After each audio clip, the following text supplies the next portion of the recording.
Selanjutnya bagian 4, bagaimana cara menyingkirkan LB-mu. Yaitu lanjut ke halaman 154 bab 17. Segalanya begitu mudah, begitu kamu tahu caranya tidak sulit. Realitas hanyalah ilusi, meskipun dari jenis yang sangat gigih. Albert Einstein, ilmuwan orang hebat. Lanjut ke isi buku. Aku sedang bersantai di rumah Californiaku yang cerah pada suatu pagi, membaca koran dengan pintu terbuka dan stereo menggelegar. Saat tiba-tiba seekor burung masuk ke ruang tamuku, dia mengepak-ngepak dengan kalut, terbang membentur lampu dan tanaman, menghamburkan dedaunan, bulu, kotoran, serta kepanikan di mana-mana. Dalam usaha untuk melarikan diri, ia terus membenturkan diri ke jendela sementara aku dengan lemah menggebahnya, menggunakan sendal-sandal jepit mencoba membimbingnya keluar lewat pintu yang terbuka. Sungguh pemandangan yang mengerikan. Makhluk malang itu menggelepar dan menyalang, jantung burung kecilnya tidak diragukan lagi akan meledak saking takutnya saat ia mengempaskan diri berulang-ulang ke kaca dalam kecepatan penuh. Akhirnya, aku berhasil mengantarnya keluar menuju kebebasan, kemudian menghabiskan beberapa menit yang sangat mengganggu, menenangkan jantung kecilku sendiri sambil meninjau kembali lokasi kejadian. Aku membayangkan kebingungan dan frustrasinya. Aku bisa melihat langit, langit ada di sana. Jika terbang dengan cukup keras dan cepat, aku tahu aku bisa mencapainya. Hal itu membuatku merenungkan bagaimana sebagian besar dari kita menjalani hidup. Kita bisa melihat apa yang kita inginkan dan hampir membunuh diri dalam usaha memperolehnya lewat jalan yang tertutup. Sementara jika kita berhenti, terdiam beberapa saat, dan melihat-lihat segalanya dengan sudut yang sedikit berbeda, kita akan melihat pintu menuju apa yang kita inginkan dibukakan oleh wanita cantik berjubah mandi di seberang ruangan. Lalu yang harus kita lakukan hanyalah terbang melewatinya. Oh, bayangkan drama yang kita ciptakan bagi diri sendiri. Kita begitu terkungkung dalam cerita-cerita kita, aku tak punya uang, aku tidak cukup baik, aku tak bisa keluar dari pekerjaanku, aku malas, rambutku jelek, tersaruk-saruk melewati hidup dengan kepala menunduk, berpegangan pada keyakinan palsu yang seperti sekoci penuh kotoran. Sampai-sampai kita mencegah diri melihat secara harfiah lautan kemungkinan dan kesempatan tak terhingga yang mengelilingi kita setiap saat. Pernahkah kamu menyusuri jalan yang telah kamu lewati sejuta kali dan tiba-tiba melihat sebuah rumah atau pohon atau kotak surat atau hal lain yang benar-benar jelas dan mencolok yang tidak pernah kamu perhatikan sebelumnya?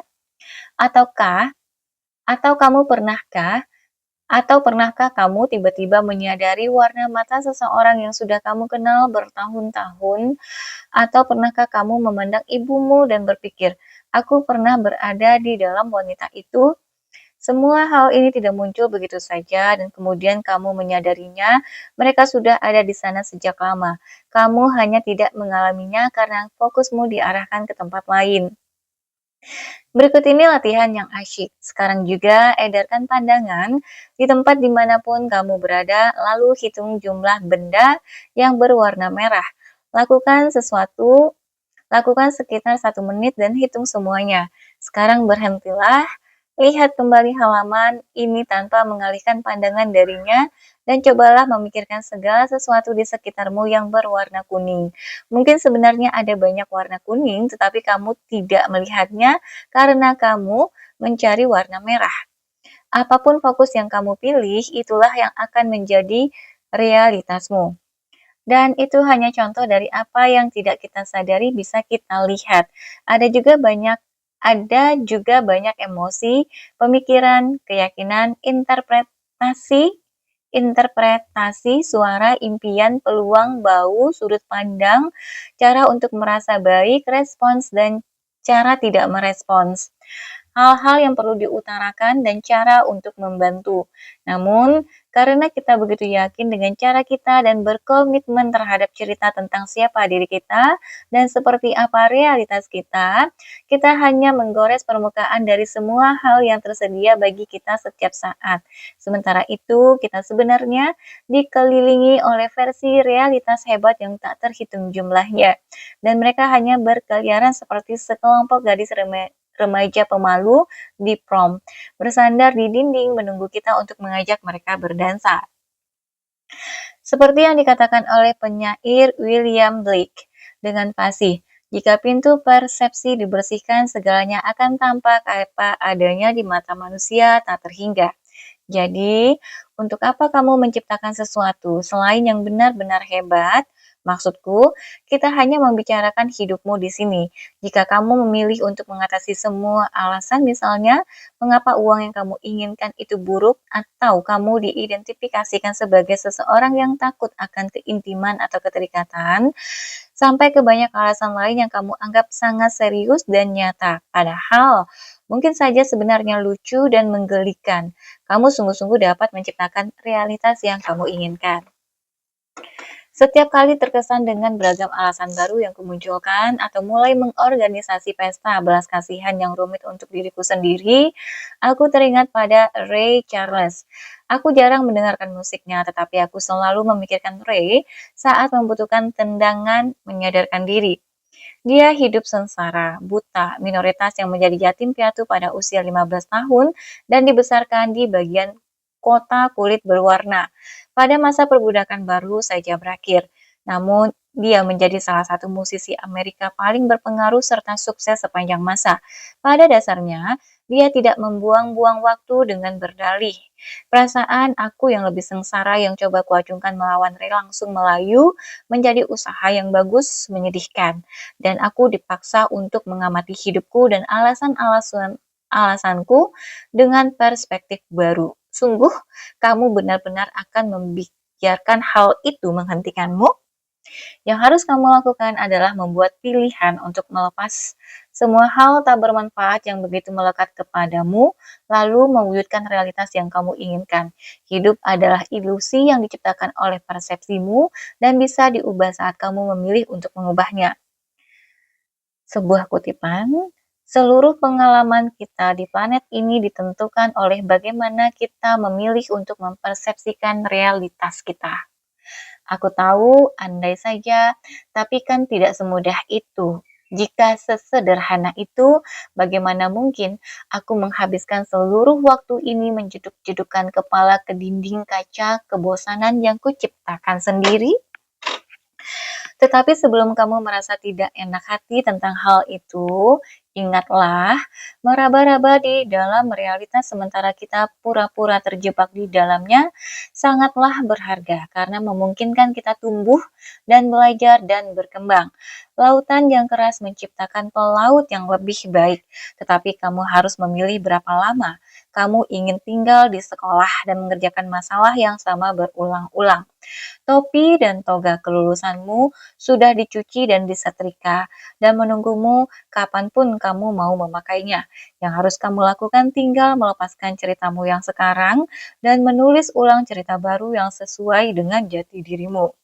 Jika kamu ingin mengalami hal yang sama dan mengalihkan perspektifmu, lakukan apa yang kukatakan dalam buku ini. Benar-benar melakukannya, jangan hanya setengah-setengah.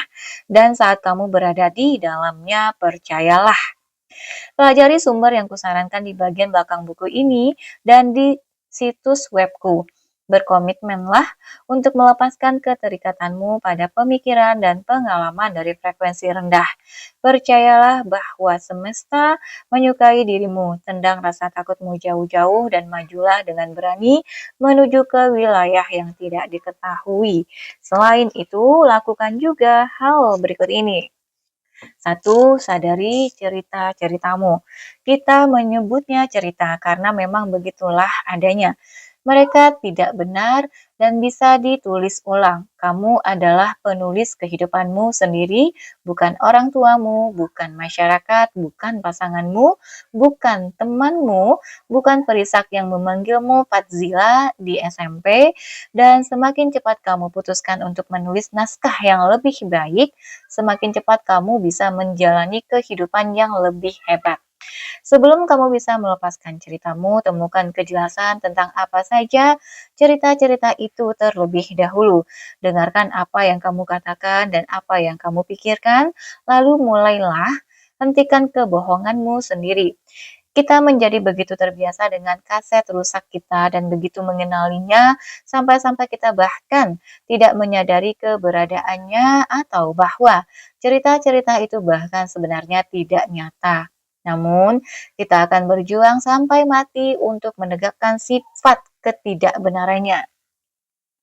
Dengarkan secara khusus kalimat yang dimulai dengan aku selalu titik-titik. Aku tak pernah titik-titik, aku tak bisa titik-titik, aku seharusnya titik-titik, aku payah dalam titik-titik, andai saja titik-titik. Aku mau seperti yang berlawanan dengan aku akan dan aku adalah titik-titik.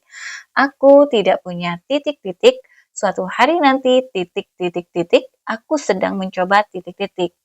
Si konyol Jane, seorang pengacara, berkata bahwa dia harus mempertahankan pekerjaan menyedihkannya di firma hukum bergengsi karena dia tidak akan pernah menemukan pekerjaan yang dia sukai yang bergaji besar. Sungguh, apakah memang tak ada seorang pun di bumi, di mana-mana, yang melakukan pekerjaan yang mereka sukai dan menghasilkan lebih banyak uang daripada pendapatanmu, Jane? Si Sally yang kesepian selalu berkata dia tidak bisa menemukan pria lajang yang baik karena tidak ada lagi yang tersisa di luar sana. Sungguh Sally, semua pria baik dan lajang sudah diburu dan dibunuh, sehingga tidak peduli berapa acara kencan pun yang kamu hadiri atau berapa kali kamu memakai sepatu hak tinggi seksi lalu berkeliaran di Home Depot, kamu tidak akan pernah menemukan mereka. Apakah pria hebat yang baru saja ditemui temanmu itu, Deb? Itu satu-satunya penyintas genosida pria-pria baik? Si bokeh Joe, seorang instruktur pribadi, selalu membicarakan tentang betapa dia tidak bisa mendapatkan uang dan tidak pernah ada klien dengan bayaran tinggi di luar sana. Sungguh, Joe, tidak ada. Kalau begitu bagaimana pelatih pribadi lainnya memiliki lebih banyak klien dengan bayaran tinggi daripada yang bisa mereka tangani? Dan beberapa bahkan menciptakan minuman berenergi serta produk olahraga dengan gambar mereka dan mengeruk keuntungan di QVC. Tempat lain yang bagus untuk menjebak diri dalam sebuah cerita adalah dengan melihat area lemah dalam hidupmu. Jika kamu terus-menerus marah, mungkin ceritamu adalah tidak ada yang memahamiku. Jika kamu selalu kelebihan berat badan, mungkin ceritamu adalah aku tidak memiliki disiplin diri. Jika kamu tak diundang makan malam Thanksgiving karena tidak membiarkan orang lain berbicara pada 3 pertemuan keluarga terakhir, mungkin ceritamu tidak ada yang memperhatikanku. Ingat, seperti yang dikatakan Wallace Wattles, memikirkan apa yang ingin kamu pikirkan adalah memikirkan kebenaran terlepas dari apapun penampilannya.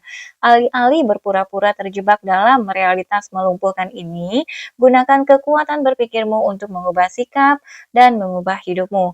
Mulailah memperhatikan apa cerita sabotase diri favoritmu? Apa yang kamu dengar dirimu sendiri pikirkan dan katakan berulang-ulang yang telah menjadi dirimu, atau lebih tepatnya yang kamu pikir telah menjadi dirimu? Patahkan dirimu dalam kaset rusak lamamu sekarang juga, supaya kamu dapat mulai menulis ulang ceritamu dan menciptakan jenis kehidupan yang kamu cintai. Lanjut 2. Sadari apa yang kamu peroleh dari cerita-ceritamu. Boleh dibilang, kita tidak pernah melakukan apapun yang tidak mendatangkan manfaat bagi kita dalam suatu cara. baik itu dengan cara yang sehat maupun tidak sehat. Jika kamu mengabaikan sesuatu yang suram dalam hidupmu karena sejumlah cerita bodoh, pasti ada sesuatu tentang hal itu yang kamu nikmati. Katakanlah, misalnya, bahwa ceritamu adalah depresi.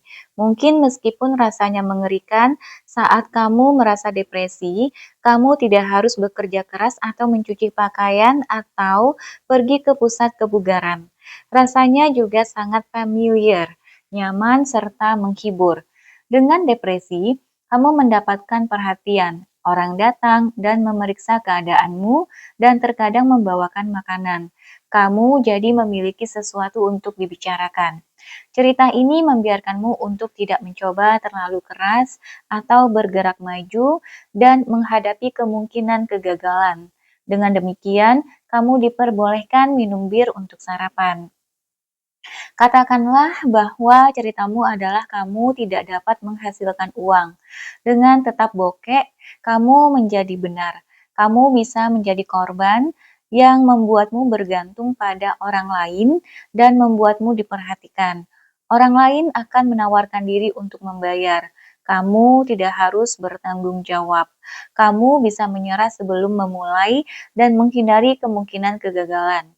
Jika hal-hal dalam hidupmu jauh di bawah skala biasa-biasa saja, kamu bisa menyalahkan orang lain dan keadaan, alih-alih mengambil risiko untuk mengubahnya karena kamu tidak sanggup mengambil risiko.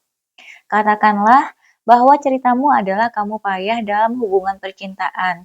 Kamu mendapatkan kebebasanmu, kamu tidak perlu berkomitmen dan bisa terus mencari rumput hijau di halaman tetangga. Kamu tidak perlu mengambil risiko terluka karena merasa rapuh. Kamu bisa mengeluh tentang selalu menjadi lajang dan mendapatkan simpati. Kamu mendapatkan seluruh tempat tidur untuk diri sendiri.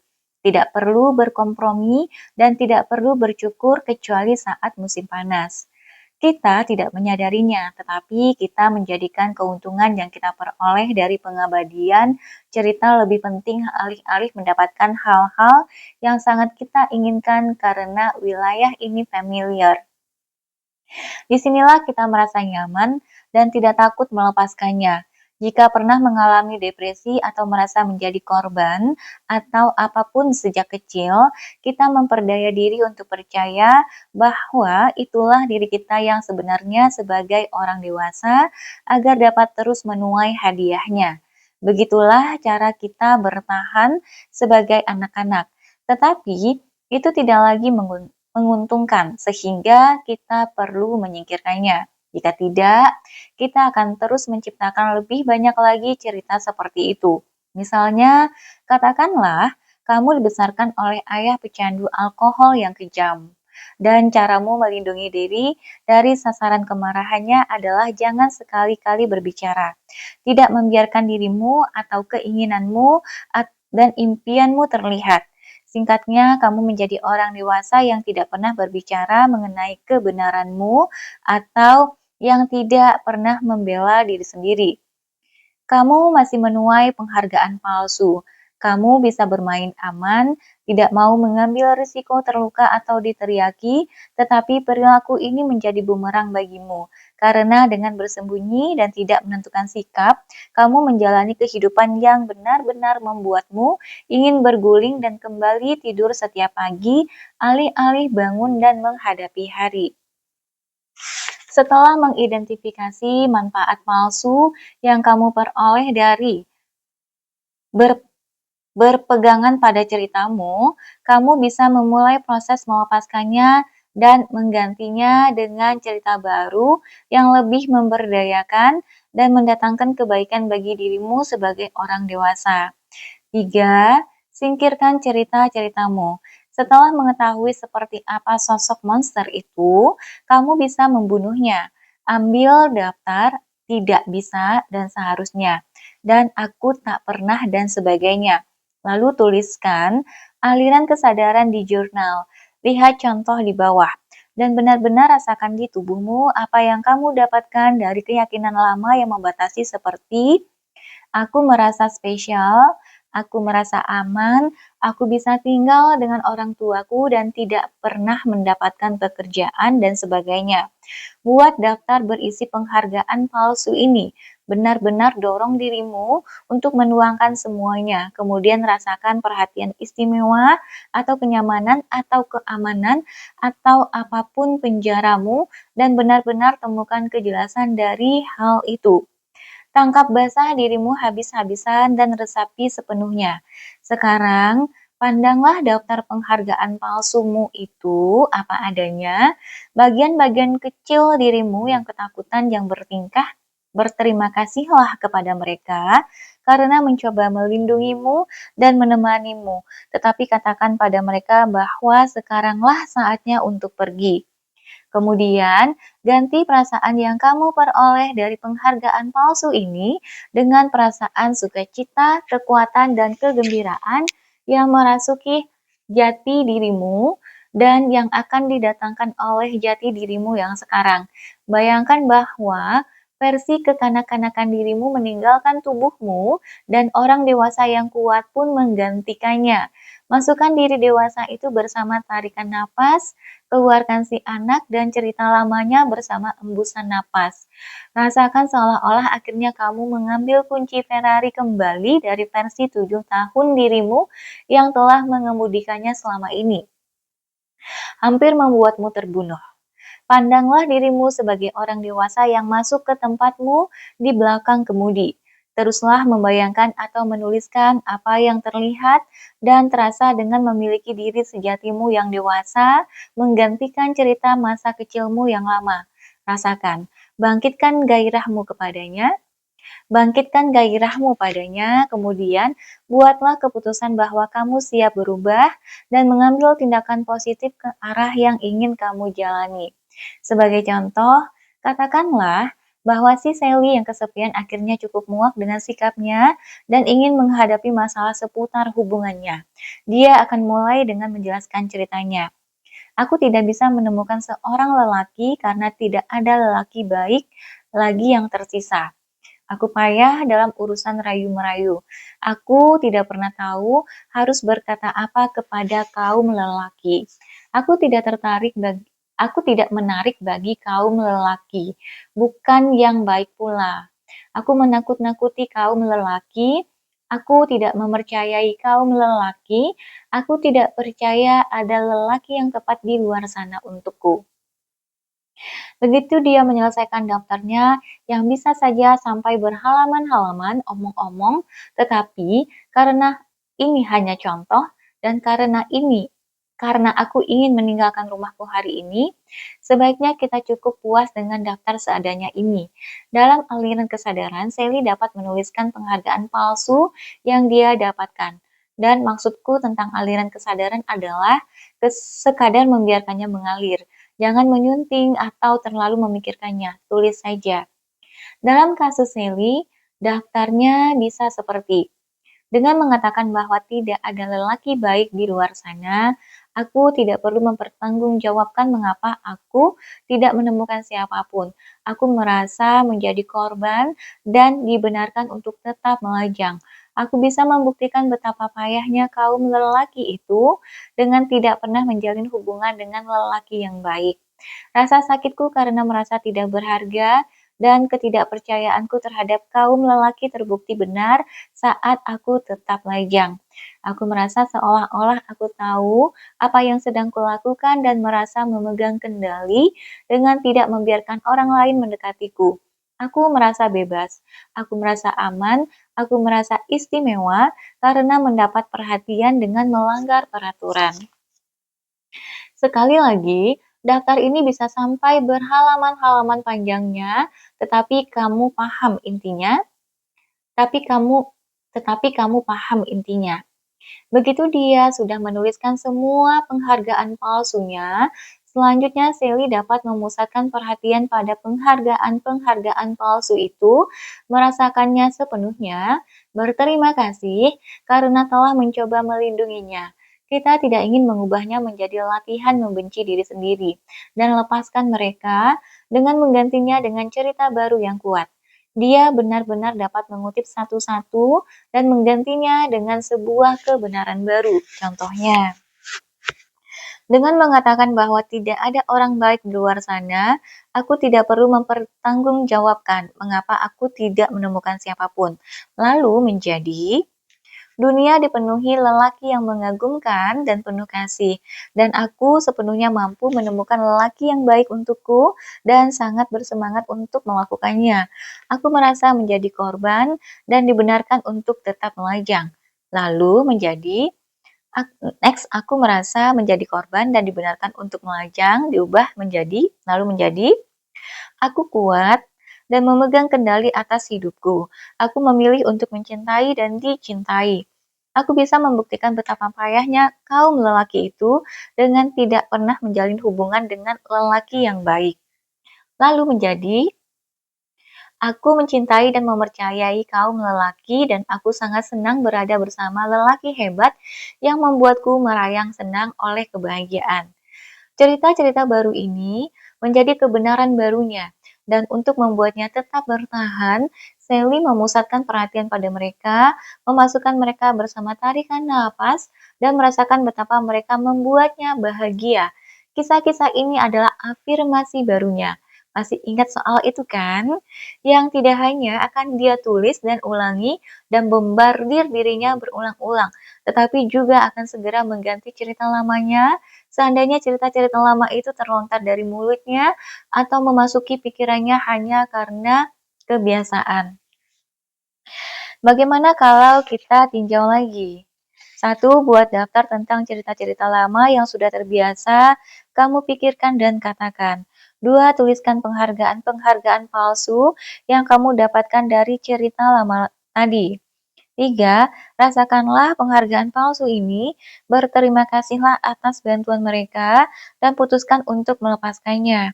Empat, ambil masing-masing penghargaan palsu dan tulislah cerita baru yang ampuh untuk menggantikannya. Lima, sampaikan cerita baru lalu penegasan ini. Lima, sampaikan cerita baru atau penegasan ini berulang-ulang sampai mereka menjadi kebenaranmu. 6. Amatilah kehidupan barumu yang mengagumkan. Tak ada yang abadi di dunia ini termasuk cerita-ceritamu. Namun kita mencoba berpegang teguh pada cerita tersebut karena rasa aman palsu yang pada akhirnya akan menggiringmu pada penderitaan dan kehilangan. Bersiaplah untuk melepaskannya. Teruslah menulis ulang cerita seiring pertumbuhan dirimu. 4. Lanjutkan hidupmu. Setelah menemukan kejelasan tentang ceritamu dan mengeluarkan energi melakukan pekerjaan di atas, bertindaklah. Jika kamu pernah depresi tetapi memutuskan untuk melepaskannya, berhentilah mendengarkan musik melankolis, berhentilah berbicara tentang betapa buruknya perasaanmu, berhentilah berpura-pura bahwa jubah mandi termasuk pakaian layak dan sebagainya. Sebagai gantinya, fokuskan pada kebaikan dan lakukan hal-hal yang suka kamu lakukan. Berusahalah alih-alih berkubang dalam perasaan depresi yang familiar. Sadarilah bahwa kamu telah terbiasa dengan hal-hal ini lalu alihkanlah. Berperilakulah seperti perilaku orang yang tidak depresi. Berpakaian seperti mereka, bergaul dengan orang-orang yang mereka sukai, berbicara seperti mereka, lakukan hal-hal yang mereka lakukan. Benar-benar resapi pemahaman bahwa kamu dapat memiliki apa yang kamu inginkan. Ini tidak akan berhasil jika kamu hanya berpura-pura. Kamu tidak bisa seperti, baiklah, aku akan berkencan. Aku mengatakan pada diri sendiri bahwa aku akan bersenang-senang, tetapi aku tahu ini akan sangat mengerikan karena selalu mengerikan, tetapi aku menunjukkan sikap baik tentang itu. Membuka diri ke dunia dan berusaha berubah. Tetapi jauh di dalam hatimu kamu tahu masih dikuasai oleh kondisi masa lalumu. Rasanya sama seperti memaafkan seseorang, tetapi tetap berharap mereka mengalami kejadian tidak mengenakan. 5. Keluarlah dari rutinitasmu. Bicaralah pada orang asing, kenakan sesuatu yang berbeda, pergilah ke toko serba ada yang baru, buat makan malam untuk seseorang yang ingin kamu kenal lebih baik, ganti pasta gigi, pergi ke bioskop pukul 2 siang pada hari Rabu, pelajari 3 lelucon baru, jalanlah dengan lebih tegak, perhatikan 5 hal mengagumkan yang tidak pernah kamu perhatikan tentang rumahmu, keyakinanmu, ibumu, wajahmu. Lakukan hal-hal yang mengeluarkanmu dari rutinitas, dan kamu akan takjub oleh realitas-realitas baru yang selama ini sudah ada di sana mendadak memunculkan dirinya. 6. Hindari tangga spiral. Ada juga tangga spiral menuju kegelapan, tempat kamu mulai melangkah dengan merasa sedih karena anjingmu mati, kemudian menyadari bahwa sekarang bukan hanya tak memiliki anjing, kamu juga masih lajang dan akan selalu lajang karena semua orang, termasuk anjingmu, meninggalkanmu yang barangkali tidak akan terjadi jika kamu tidak memiliki paha yang berlemak atau tak terlalu dibayang-bayangi dengan saudarimu yang cantik yang kurang lebih merupakan alasan utama kamu tak memiliki kepercayaan diri sepanjang hidupmu dan bla bla bla. Kamu boleh merasa sedih, tetapi jangan membesar-besarkannya menjadi drama. Jika sesuatu yang negatif terjadi pada hidupmu, resapi perasaan itu, belajar darinya, lepaskan, dan kembali fokus pada hidup yang sangat ingin kamu jalani. 7. Cintai dirimu sendiri, melebihi kecintaanmu terhadap drama. Selanjutnya 18, menunda-nunda, kesempurnaan, dan Taman Bir Polandia. Supaya bisa menyingsingkan lengan baju, pertama-tama kamu harus mengangkat lenganmu. Jen Sincero, penulis, pelatih, pengutip diri sendiri. Lanjut ke isinya. Salah satu pekerjaan pertamaku setelah lulus dari perguruan tinggi adalah menjadi koordinator produksi untuk Ethnic Folk Art Festival yang diselenggarakan oleh kelompok nirlaba kecil di New York City. Aku mendengar lowongan itu Aku mendengar lowongan untuk posisi itu dari seorang teman dan memutuskan bahwa aku harus mendapatkannya meskipun aku tidak pernah memproduksi apapun dalam hidupku dan menganggap seni rakyat lumayan membosankan. Bagaimanapun, pekerjaan tersebut kelihatannya menyenangkan. Mereka bekerja di apartemen loteng yang funky di Tribeca. Tahu banyak tentang musik, membawa anjing mereka ke tempat kerja, dan festival yang akan kuselenggarakan mengumpulkan para pemusik, penari, serta seniman dari seluruh dunia dan membawa mereka berpesta di Taman Bir Polandia di Queens. Yang berarti akan banyak pria pakai rok dan sosis serta bir gratis. Aku mulai mengarang-arang resume yang mencantumkan prestasi-prestasi seperti memproduksi pementasan drama di universitas, meminta teman-temanku datang untuk menyaksikan pertunjukan pacarku, memulai beberapa organisasi di sekolah menengah atas, memulai tim kereta luncur yang tidak memiliki kompetisi dan hanya mengadakan satu pertemuan. Saat pertemuan itu, kami menghabiskan sebagian besar waktu untuk mencari tahu cara mendapatkan bir.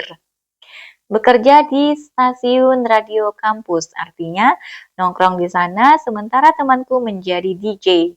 Kemudian, aku mengenakan pinjaman pakaian bisnis kasual dari ibuku yang tidak pas dan menghadiri wawancara. Beberapa jam kemudian, aku dan mulut besarku membuatku mendapat pekerjaan baru. Malam harinya, aku terjaga dengan mata menyala ngeri. Ya Tuhan, apa yang telah kuperbuat? Aku monster. Orang-orang bersandal yang bertubuh besar dan manis ini baru saja memberiku sekaleng kopi berisi banyak uang yang mereka kumpulkan sepanjang tahun untuk festival ini. Dan aku adalah si pembohong besar yang akan mengacaukannya. Terpikir olehku untuk mengaku, tetapi karena tidak mau menolak pesta yang mengasyikkan, aku memilih untuk menjajalnya dan akhirnya bekerja lebih keras untuk mereka daripada yang pernah kulakukan dalam hidupku. Kuputuskan bahwa aku akan menyelenggarakan acara itu dengan gemilang, bahwa aku akan melakukan apapun untuk menjadikannya festival keparat terbaik yang pernah diadakan di Taman Bir Polandia dan aku berhasil menyelenggarakannya dengan aman sangat gemilang menurutku. Aku mempekerjakan 27 temanku yang pengangguran untuk membagikan selebaran dan mengurus bagian tiket dengan imbalan sosis serta bir gratis yang tadi disebut-sebut di atas. Menggiring para penari polka yang tidak dapat diatur ke posisi mereka tepat waktu, mendirikan vendor-vendor latke, dan memastikan parade bagpipe berlangsung tanpa hambatan. Seandainya ada sesuatu yang benar-benar kamu inginkan, aku seharusnya tidak mengatakan bahwa kamu harus berbohong untuk mendapatkannya, tetapi maksudku adalah bahwa kamu mungkin berbohong kepada diri sendiri jika tidak mengejarnya. Sebuah kutipan, karena seringnya ketika berkata bahwa kita tidak memenuhi syarat untuk sesuatu, yang sebenarnya kita katakan adalah kita terlalu takut untuk mencobanya, bukan bahwa kita tidak mampu melakukannya.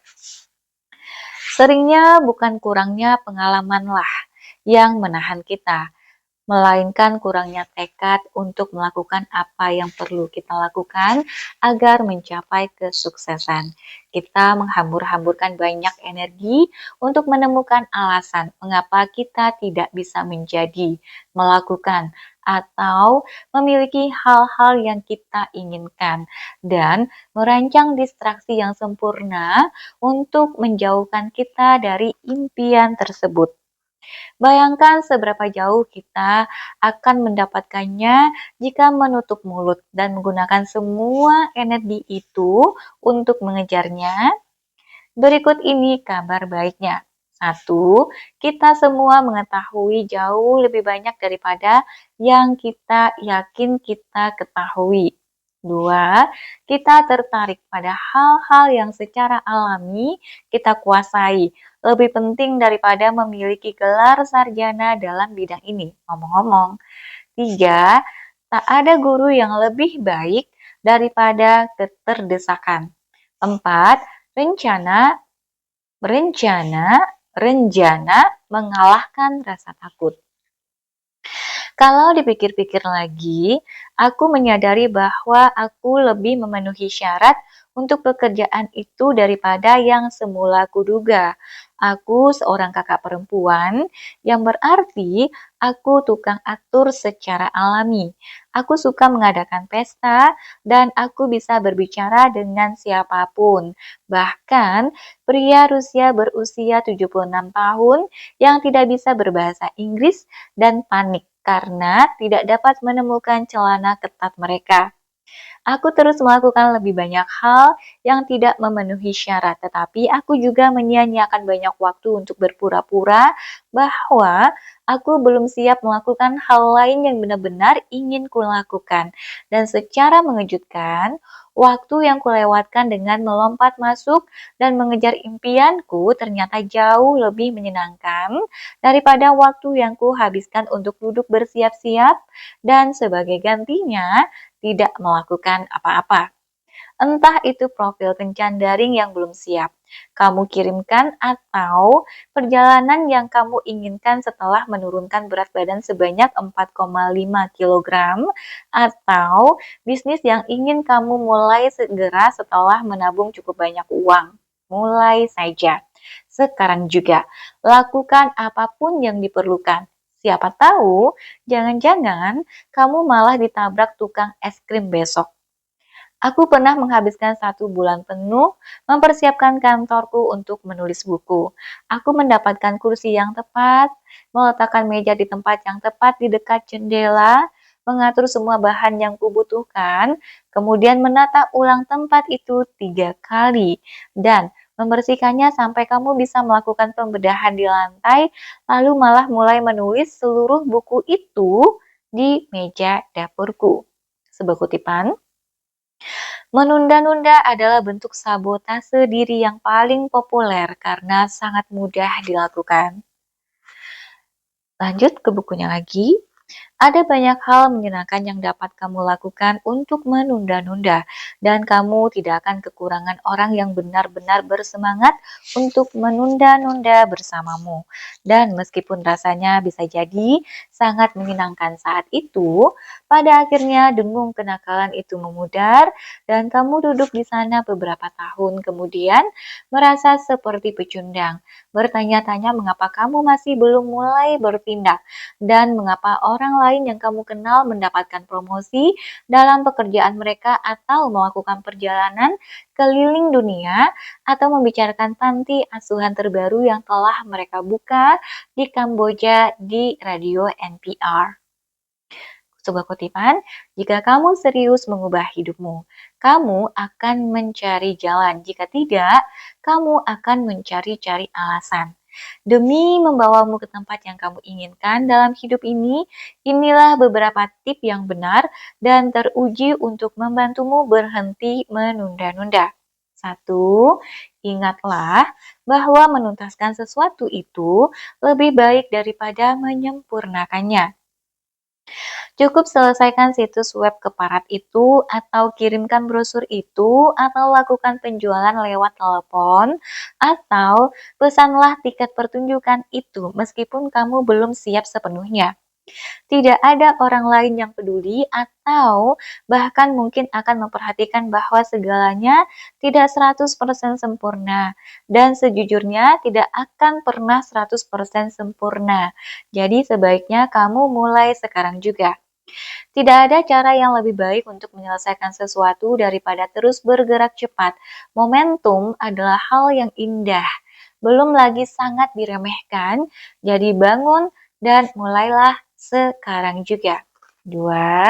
Perhatikan di mana harus berhenti.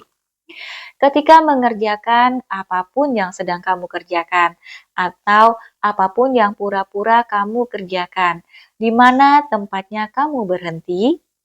Di mana tepatnya kamu berhenti?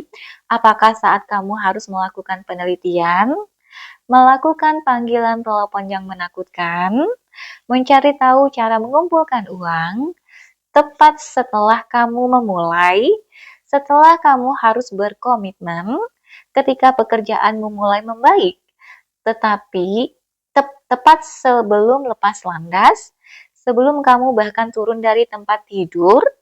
Jika kamu dapat menunjukkan secara tepat momen ketika kamu berkata, "Persetan dengan semua itu aku keluar."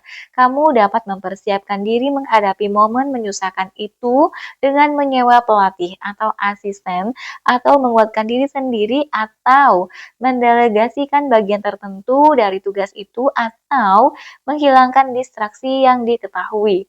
Sebagai contoh, katakanlah kamu mendapati bahwa setiap kali duduk untuk menelpon dan mencoba memesan tempat sebagai pembicara, secara misterius kamu mendapati dirimu tersedot ke Facebook selama berjam-jam.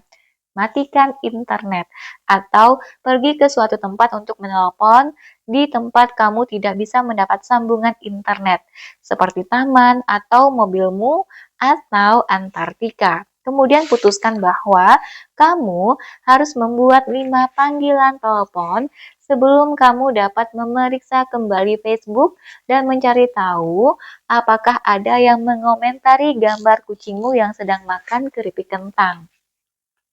3. Bertaruhlah dengan seseorang yang kejam. Cara terbaik untuk membuat dirimu bertanggung jawab adalah dengan bertaruh dengan seseorang yang akan mencegahmu melakukannya. Mereka pasti tidak memiliki belas kasihan. Mereka tidak bisa memanjakanmu atau memaklumi bahwa kamu telah mencoba yang terbaik. Kamu menginginkan tipe orang yang akan membuatmu merasa dipermalukan, bahkan sebelum dalih keluar dari mulutmu, atau yang akan muncul di ambang pintu rumahmu dengan karung goni, batu besar, dan penutup mata jika kamu mencoba menghindari utangmu. Dan pastikan kamu mempertaruhkan sesuatu yang menyakitkan tetapi tidak terlalu tak realistis. Misalnya, kamu bisa bertaruh $1.000 pada seseorang bahwa kamu akan menyelesaikan bab pertama bukumu pada tanggal tertentu. Pastikan jumlahnya masih dalam jangkauanmu, meskipun sangat enggan kamu keluarkan. Kemudian tuliskan cek atas namanya, sertakan tanggal pembayaran, dan simpan di atas mejamu untuk mengingatkanmu apa yang akan hilang jika kamu tidak menyelesaikan pekerjaan itu. Dan jika kamu benar-benar ingin meningkatkan taruhannya, katakan kepadanya bahwa jika kamu tidak memenuhi tenggat waktumu, alih-alih memberinya uang, kamu akan menyumbangkan $1.000 itu kepada sebuah kelompok atau gerakan yang membuat kulitmu meremang. Secara pribadi, aku menganggap jenis kengerian ini menciptakan keajaiban bagi disiplin diriku. 4. Akui dan atasilah. Jika kamu adalah tipe yang mengacaukan segalanya sampai menit terakhir dan kamu tahu persis soal dirimu yang begitu, mengapa membuang waktumu untuk panik saat kamu tidak melakukan apa yang seharusnya kamu lakukan? Pergi saja ke pantai itu, minum koktail, dan saat tekanannya meningkat, mulailah bekerja. Tidak ada yang lebih buruk daripada waktu yang terbuang dengan berpura-pura bekerja atau merasa stres saat mencoba bersenang-senang. Tidak ada pekerjaan yang terselesaikan dan tidak ada kesenangan yang kamu dapatkan. Kamu rugi 2 kali. Cari tahu berapa banyak waktu yang benar-benar kamu butuhkan untuk menyelesaikan pekerjaan itu dan pergilah melakukan hal lain sampai waktunya untuk bekerja tiba. 5. Cintai dirimu sendiri sekarang juga dimanapun kamu berada. Berikutnya 19. Drama kewalahan. Aku telah menjalani hidup yang panjang dan mengalami banyak masalah yang sebagian besar tidak pernah terjadi. Mark Twain, penulis Amerika, humoris. Lanjut ke isi bukunya. Ketika mulai menuliskan sebuah buku baru, aku merasa sangat terbantu dengan memulai dengan kartu indeks terpisah untuk setiap bab. Kutempatkan judul bab di bagian atas setiap kartu. Kutuliskan catatan-catatanku di bawahnya, kemudian kusebarkan kartu-kartu itu di meja supaya dapat melihat keseluruhannya sekaligus. Aku baru saja melakukannya beberapa hari lalu dan rasanya sungguh menyenangkan. Lihatlah, buku baruku yang hebat, namun demikian. Sekitar 2 detik kemudian, kepanikan menguasaiku. Astaga naga, banyak sekali babnya. Bagaimana aku bisa menyelesaikannya tepat waktu? Tenggatnya semakin dekat.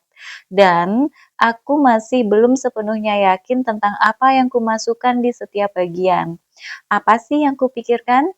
Kenapa sih aku tidak memulai ini 8 bulan lalu? Apa masih terlalu pagi untuk minum anggur? Tolong aku kewalahan. Aku memejamkan mata, menarik napas dalam-dalam. Cukup lakukan satu bab demi satu bab. Lalu aku pun menarik sembarang kartu di meja, membuka mata, dan kartu itu berjudul tentu saja Drama Kewalahan. Aku ingin mengingatkan dirimu dan diriku sendiri bahwa mayoritas rasa sakit serta penderitaan di kehidupan kita disebabkan oleh drama remeh yang kita ciptakan sendiri. Jika kebetulan kita mendapati diri misalnya dalam keadaan kewalahan, duduk meringkuk memeluk lutut sambil berayun-ayun maju mundur dengan mulut menganga, sama seperti segala hal lain dalam hidup kita, yang perlu kita lakukan adalah menggeser persepsi untuk menciptakan realitas baru. Hidup adalah mimpi, jangan mengubahnya menjadi mimpi buruk. Kita sungguh diberkati memiliki semua hal yang kita miliki, semua peluang dan gagasan, orang dan tugas dan minat dan pengalaman dan tanggung jawab. Memilih untuk panik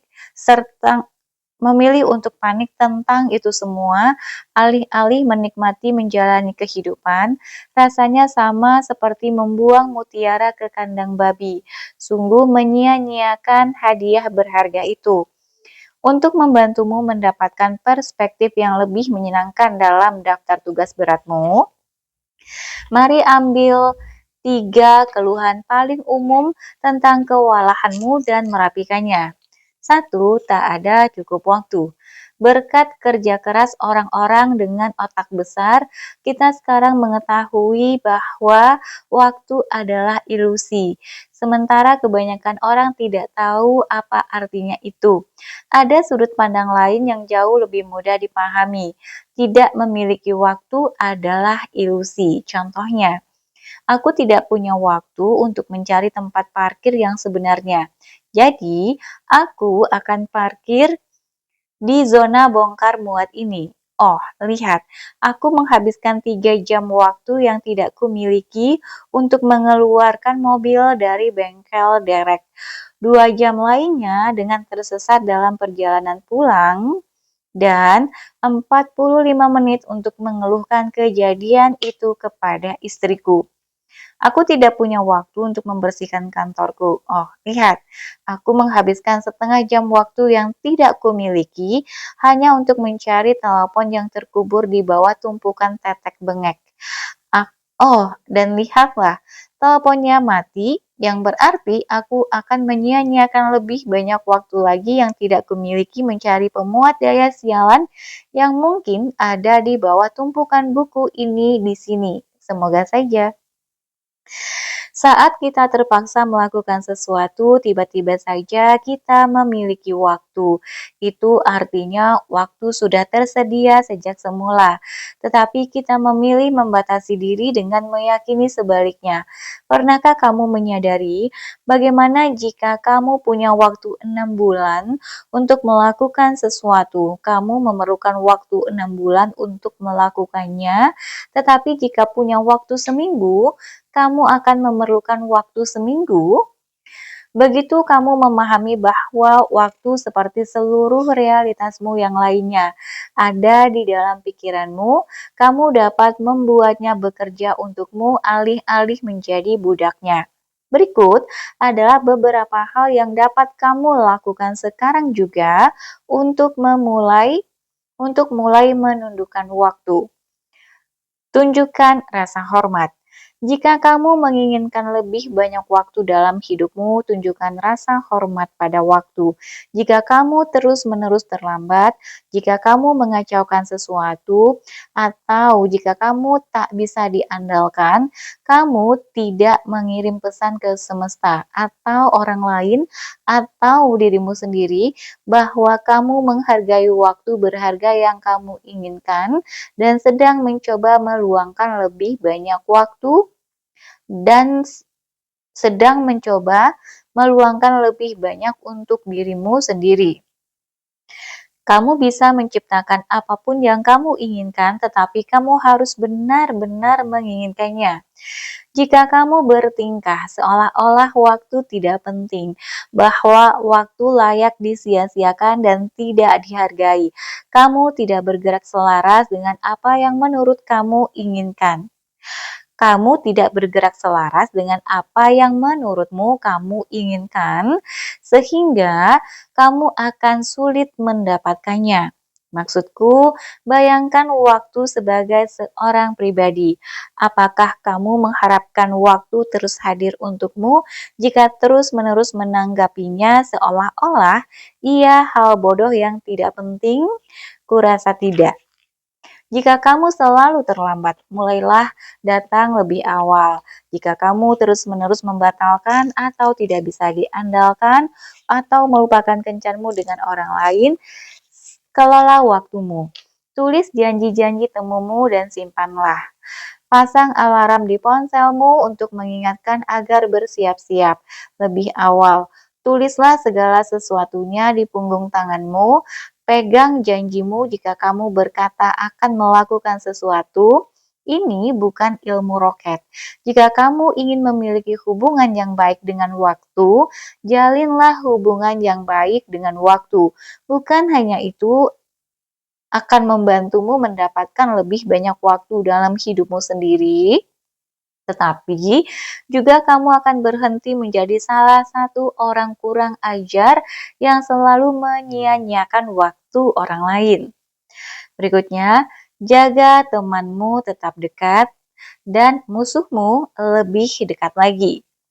Apa yang kamu dapati sedang kamu lakukan alih-alih melakukan apa yang seharusnya kamu lakukan? Mengeluh di Facebook, menjawab email, makan meskipun kamu tidak lapar.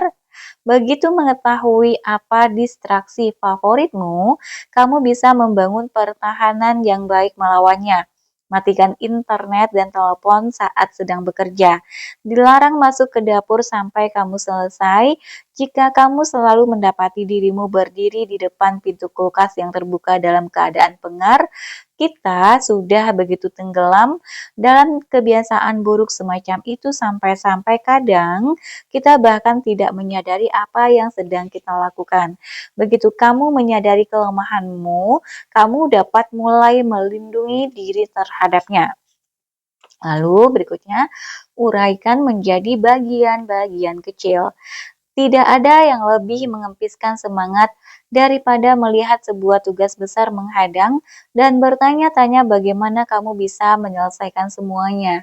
Jadi, jangan coba-coba menelan seluruh gajah sekaligus, tetapi bagi ke dalam potongan kecil seukuran gigitan. Misalnya, alih-alih berjalan mengelilingi seluruh rumahmu dari satu ruangan yang sangat berantakan ke ruangan berikutnya, bertanya-tanya bagaimana kamu bisa membersihkan seluruh benda raksasa itu dan mencoba mencari cara untuk membenarkan agar tidak melakukannya, alih-alih mencoba mencari cara untuk melakukannya, urailah tugasmu menjadi bagian-bagian kecil dan cukup fokus pada satu ruangan dalam satu waktu.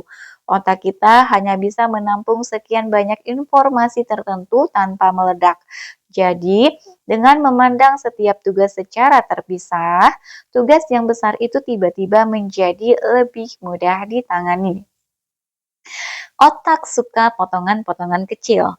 Mengurai tugasmu menjadi bagian-bagian kecil juga bisa diterapkan dalam waktu. Misalnya, jika kamu bekerja merancang situs web baru, alih-alih meluangkan sepanjang hari untuk bekerja, putuskan bahwa kamu hanya akan bekerja selama 1 jam. Selama waktu ini kamu tidak boleh ke kamar mandi, makan, memeriksa SMS, membuka internet, dan sebagainya. Begitu 60 menit ini berakhir, baru kamu boleh beristirahat dan melakukan apapun yang kamu inginkan sampai bagian 60 menitmu berakhir. Kita bisa melakukan apapun sampai 60 menit. Otak kita akan kewalahan ketika kita berusaha melakukannya sekaligus dalam satu potongan besar waktu. 2. Terlalu banyak pekerjaan untuk diselesaikan.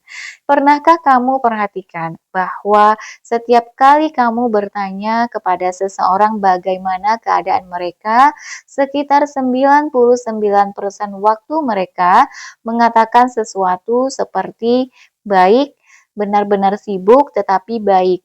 Sibuk telah menjadi baik, terima kasih yang baru. Maksudku, di mana letak kesenangannya dalam hal itu? Pesan macam apa yang dikirimkan ke dunia dan ke diri kita sendiri?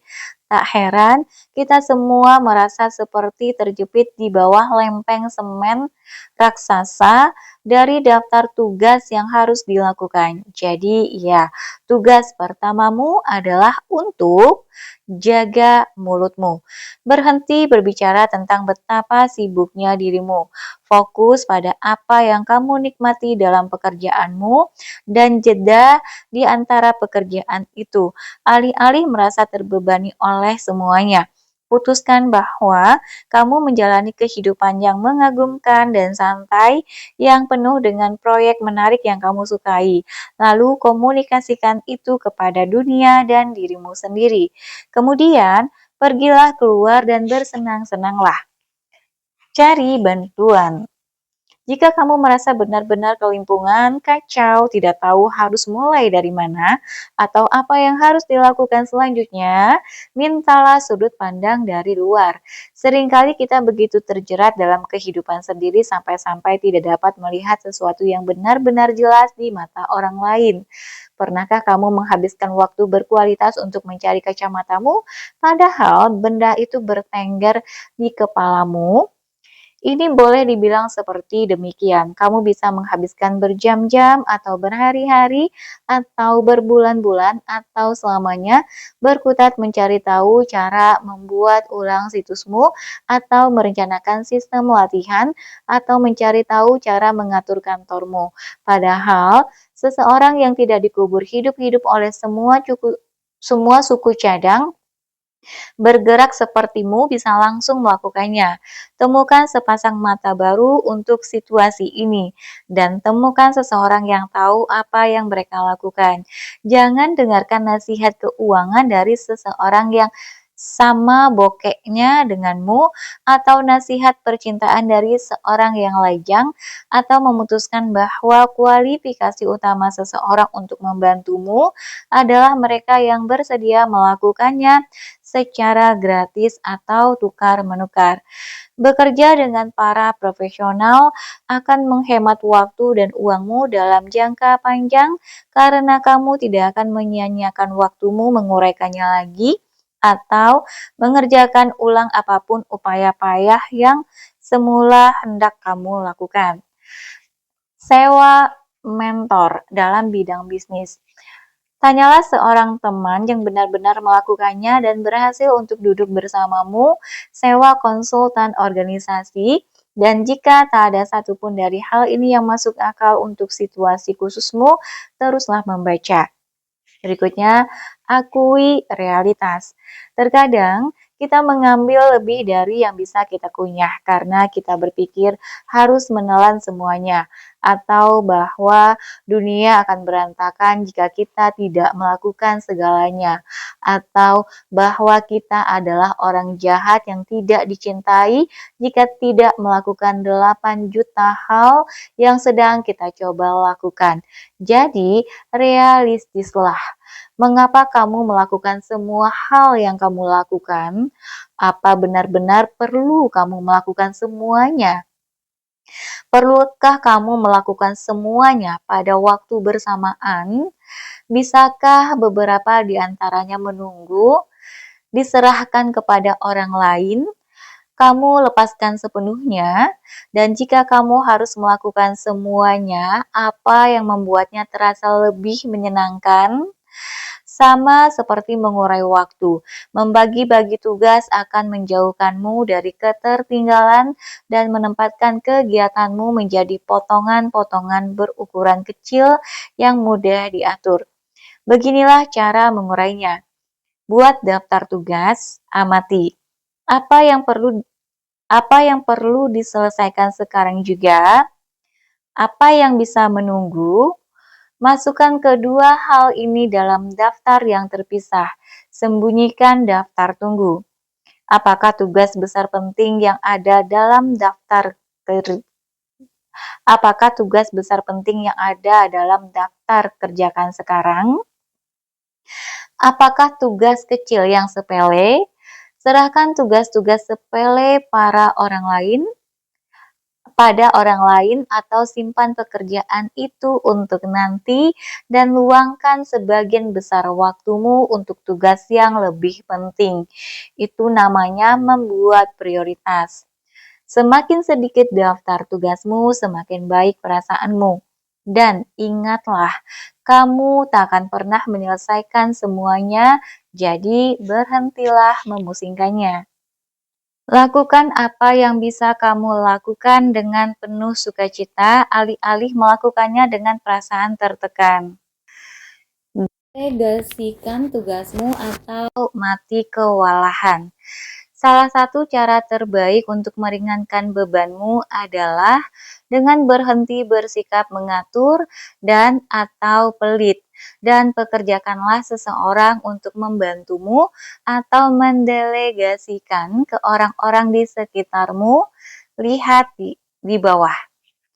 Kamu benar-benar tidak bisa mengembangkan bisnis, dipromosikan, atau menjadi orang tua yang asik, dan kamu benar-benar akan beruban sebelum waktumu jika kamu mencoba melakukan setiap hal kecil sendirian. Cari tahu tugas mana yang paling kamu benci atau selalu payah kamu lakukan, atau hanya tidak punya waktu untuk melakukannya, dan cari orang lain untuk melakukannya. Aku tahu alasanmu mungkin belum melakukan ini adalah karena kamu tidak sanggup mempekerjakan seseorang, atau karena kamu menganggap dirimu yang terbaik dalam bidang itu, atau karena kamu sekadar tukang atur. Tetapi seperti kebanyakan alasan lainnya, jawabannya seringkali sudah ada. Kamu hanya tidak melihatnya dengan benar. Jika kamu sungguh-sungguh harus mendapatkan bantuan, jika itu masalah hidup atau mati, apa yang kamu lakukan? Kamu bisa mencari pemagang dari perguruan tinggi setempat. Kamu bisa meminta teman atau anggota keluarga untuk membantumu. Kamu bisa mempekerjakan seseorang hanya 30 menit seminggu, dan lebih lagi, seiring perkembanganmu, kamu bisa menjual sesuatu yang mendatangkan uang untuk membayar seseorang. Atau pinjamlah, atau dorong dirimu untuk menghasilkannya. Kamu bisa menyerahkannya ke bagian SDM dan jadikan itu masalah mereka. Kamu bisa meminta suamimu untuk mengosongkan mesin cuci piring dan menyuruh anak remajamu membersihkan garasi sehingga kamu punya lebih banyak waktu. Bantuan ada di sekitar kita. Terkadang menerima bantuan hanyalah masalah melihatnya secara berbeda atau tidak menyerah begitu saja.